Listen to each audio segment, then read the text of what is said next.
Figure out what's going on. How far into your schooling are you guys right now? Last day is the 10th. Oh, okay, so you're almost done. Yeah, I'm almost done. Oh, okay. Yeah. I get confused with the flow of students, like, because they have classes, I think, that sort of overlap. Right. Yeah, because they have, like, what is it, evening classes? Yeah, and then evening classes they just picked up like 2-3 weeks ago. Yeah. So, Okay. And then, so all of you are just about to finish? right. Okay. So I am a talker, and I can talk about almost anything extemporaneously if you give me a topic. What do you guys have questions about since you're about to finish school? Like, you guys get information from the other teachers you have here. You need like an outside perspective, a little more diversity in the content and information that you get. What do you have questions about or concerns about when you finish school? How long did it take you to start building a clientele? It took me a number of years. I started in Louisiana, and I went to school in Pennsylvania. So I didn't like finish school and then immediately start like in the town that I graduated from. I moved back home to Louisiana and had to kind of kick off like not even knowing the massage community. It took a lot of time. I was young, precocious, heavily invested in the art. I knew nothing about business. Nothing. It wasn't until I moved to Austin, this has been 10, 11 years ago, that I really started to look at the business and look at, you know, how do I sell the art that I was doing? In other words, you know, I could make paintings, but I couldn't make any money doing it, or at least not a lot initially. So much of what you're going to do when it comes to business depends on your like emotional, psychological skill set and like how good are you at talking to people? How good are your people skills? How many of you have worked in sales before in any form? What'd you work in sales in? I worked at Lowe's. Lowe's? I was a manager in the hardware department. Yeah. Yeah. And then who was the other one? Somebody else? Walgreens? Yeah.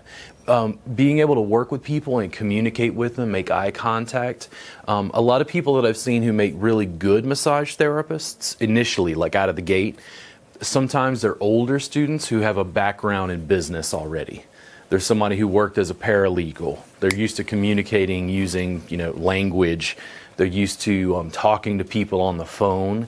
Those sorts of skills are really important. And the thing is, I think that when you go to massage school, you're primarily learning how to give massage.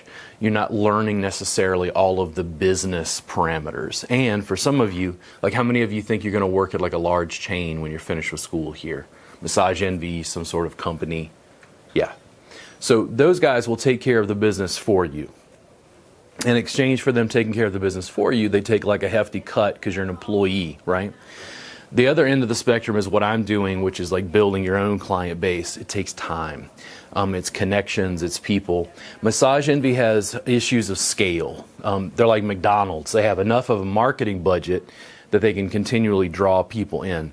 Consumers trust Massage Envy as a brand because consumers know, oh, Massage Envy is legitimate. Massage Envy, you know, I'm safe.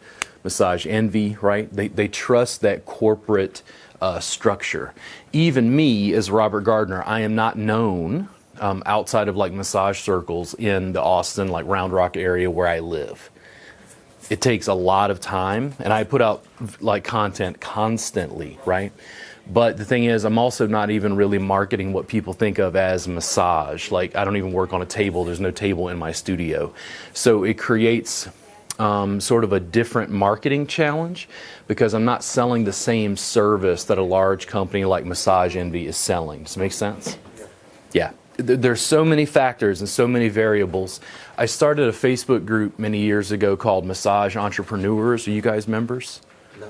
Yeah, Massage Entrepreneurs has about 11,000 members at this point. Massage Entrepreneurs was the Facebook group that was asking the business questions of that era. In other words, I'm marketing in 2018. It's why I'm recording this, and it's why if I had connection to the Wi-Fi, I would be Facebook Living this conversation. looking at marketing, we have certain marketing advantages that Massage Envy or large companies, Massage Heights is another one that comes to mind. Soothe and Zeal are companies as well for doing like alcohol massage.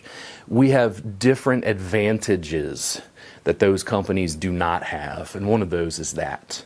If I can connect with people over video, educate them, they're more likely to trust me and want to work with me. Just like when you worked at Lowe's. Yeah. Did you know like specific information, because I don't, about like hardware tools in the area you were selling?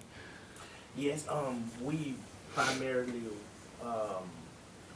work with, I forgot the name for them, but they're like just people that come in from Cobalt in the different companies and kind of train us on their items. The stuff that they buy regularly. Yeah. So the thing is, as a salesperson, he has to become more knowledgeable about those items to steer those people towards certain sales. Right. And that's what we have to do as massage therapists, and it's why we have an advantage when it comes to video production. Because if I can talk to the camera, my audience, and explain to them that they have upper back and neck pain or lower back pain, and I can help you with that, there's a direct connection with a person. When you go to Massage Envy, is there a connection with a person? Yeah, and it's a different structure, right? Like McDonald's, the closest it would be like Ronald McDonald, like corporate entity. There's a lot of hubbub in the news right now because of Kaepernick. Did I say his name correctly? Kaepernick, yeah. Him, and then he's being endorsed by Nike. You guys seen all that kerfluffle? Yeah, Nike as a brand, is Jordan, right?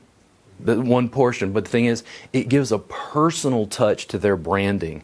Nike made a very specific decision to endorse him, and I love it. I love seeing people burn Nikes on, it's all advertising Nike. Like they're sort of ostracizing a portion of the marketplace, but what does the rest of the marketplace think about that? They're going to buy twice as much Nike equipment or shoes or whatever. Personalizing your brand. When I'm on camera, even though I'm just giving a free talk to you guys, it personalizes my brand. When I put this video up, it also means that when it comes to sales and when it comes to building your private practice, people trust me more. When there's 500 videos on my YouTube channel, there's 500 videos worth of free content I've been producing for like 7 or 8 years. What do people think about me? As opposed to somebody who has 2 videos. You really have passion for what you're doing. He has passion. I want to work with somebody who's passionate. Yeah. Those sorts of things are why I engage in business the way I do. It might be a little bit confusing for some massage students, especially when they're in school, to understand some of the parameters we're dealing with, but I cover it again and again and again in my classes, because when I'm teaching mat-based work, does Massage Envy offer this? No. Does Massage Heights offer this? No. Does any major chain spa in the country offer mat-based? More than likely, no. Yeah.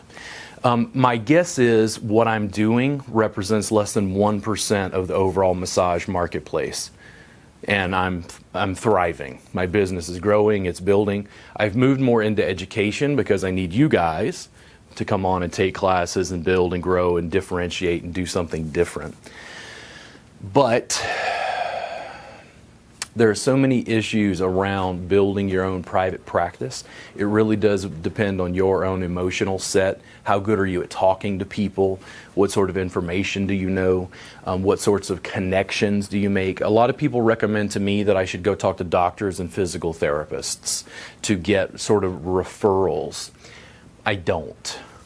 And I have many reasons for the fact that I don't go that direction. I also find for my energy, it seems to work better to do this. You build a massive social media following and it funnels into clients. Now, I can go on at length about that, but when it comes to building your own private client base, all I can tell you is it takes time and it takes real tenacity. It's something you're going to have to really work at. The difference is if you're working for yourself, how much do you get paid per hour? Depends on what you have. Rent. To pay yourself with. Yeah, like if you have rent on a facility, you got to subtract that. Yeah. If you got oils, cream, sheets, laundry, you got to subtract that. But how much generally, if you guys work in private practice at all, how much do you think you're going to make per hour, like when you graduate, to get your license? I mean, common number is anywhere between 18 and about $24 an hour. That's working for somebody else. For somebody else. 18 and 24, working for somebody else. What do you make in private practice? You see a private client on your own. It depends, because you have to look at the Give me a expenses. range. I mean, let's just say an hour session would be about $75. Yeah. If you work in private practice, you have to do the work yourself to get to your clients. You double your money.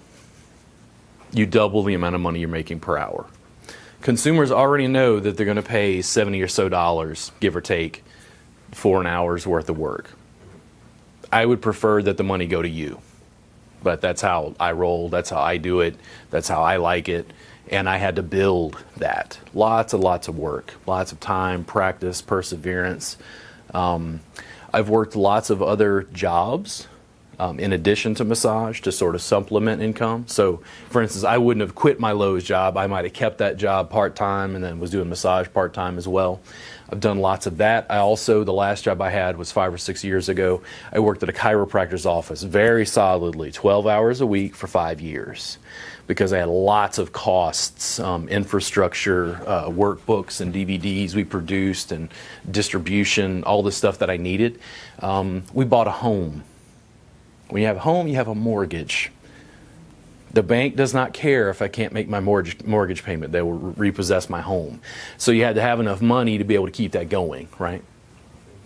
You got credit card debt, student loan debt. Some, yes, no? Yes. Mixed? Yeah. Stuff's got to be managed, stuff's got to be dealt with. And in the end, the business decisions are financial decisions. How long it takes you to build a practice is going to depend on how good you are with people. And those skills, in my experience, in most massage schools aren't dealt with extremely heavily. When they've got a 500-hour curriculum, they only have so much time to give you information. Does it make sense? Because it's only 500 hours. Yeah, it's like it takes a lot of time. You could probably tack on another 500 hours just in business and marketing, in my opinion, easily. How many go, that's absurd. I've never taken another 500 hours of business and marketing. How many of you have no interest in business and marketing? Please, go work for someone else. Please. Especially starting out, right? Yeah. Now, why is it you're not interested in business and marketing? It's cool, tell me. It's too much work. Too much work. Yeah. That's what I was going to say. Too much work, and? Yeah, same. I'm not Too much work. with the numbers. Okay. Yeah, And I'm not it- very knowledgeable on that. Yeah. So it also depends on what you want to do. There are a lot of therapists who can work for a company like Envy. I think Envy at a certain number of hours does provide benefits, health benefits, medical benefits. You know, some people that's going to be perfect for them. Here's the funny thing. I think that Massage Envy wants you to have a modicum of business skill. Because Massage Envy has a vested financial interest in you being able to rebook the clients that come in, and you being able to talk to those clients and build a steady client base at Massage Envy. I don't know how Massage Envy's pay structure changes over time as you're an employee, but if you're constantly booked at a company you work at like Massage Envy, who's going to get a raise? The constant person massage therapist book. Yeah, yeah. When I worked at a chiropractor's office, the reason I was looked upon fondly is the fact that the clients never had any issues with me. I did really great manual therapy and like chronic pain management. The other therapists and the chiropractor referred people to me for specific issues. I was the fix-it guy. It made their business look good. It allowed their services to differentiate. I was offering mat work. The other therapists were just doing table. It diversified their offerings. It meant that from a business standpoint, what did the chiropractor think of me? You're an asset. Yeah, like whatever you need, man. This guy sells for Lowe's, man. Those people love him. He seems consistently like he sells more stuff than the other people. Who's the first to get a raise, or if I need a day off? Yeah, and that's just how business works. So a modicum of it. you get to decide what you want to do. The other portion is, do Soothe and Zeal take care of the business for you? Alcohol. No, Soothe and Zeal. I don't believe so. You have to build your own clientele with them. A little bit. But I think it's kind of in the middle because they're just the app, like organizing like new contacts, right? Because they'll throw you new people. But you have to drive there, you have to set up, you know. But the thing is, it gives you another option. If you want to make more, then potentially, let's say at Massage Envy would be my guess. They're the largest employer of massage therapists in the U.S. You can work for their company and you'll probably make more per hour if you're willing to drive and if you're willing to go into people's homes. You have more options now than ever as a therapist. I graduated in 2002. I had to think about it earlier when I was setting up. I didn't use the internet until 1995. When I went to massage school, the internet was like basically a new thing. Like it hadn't been around that long. Does this make sense? Things have radically changed in 2018. Yeah, very, very different technological set. How many of you use like video stuff in school? You guys are watching like Massage Nerd videos or other things? Do you guys do that at home to like review? Yeah. Yeah. That stuff, that was not available when I went to massage school. Like, I don't even know what year YouTube started. I'd have to go back and like look. 2005. 2005? Is that when it started? Yeah. Wow. Man, that's crazy to me. That was 3 years after? Whew, man, where did time go? So building a business takes time. Even if you're going to work for a company, it's going to take time to build. You know, when you're the new guy, you're kind of the bottom guy on the totem pole. Like, how did it start when you started at Lowe's? Did you know anything about what you were selling? Negative. And you had to learn it all. Right. Yeah, yeah. And I had to be asked to be taught. So, You had to ask them. Yeah. Had to like get content information from them to learn it. That's how it works. When you started a company, you know, senior therapists want Saturdays off or, you know, weekends or whatever. It's like if you're the grunt, if you're the new guy, you know, it's like if I went to a kitchen, I didn't go to the Culinary Institute of America, I'm washing dishes. You start at the bottom. You're not a line cook, that's later, you know, if you're lucky, if you survive. I think the same thing happens with massage. Daunted? Nervous? So business, what do you guys have questions about?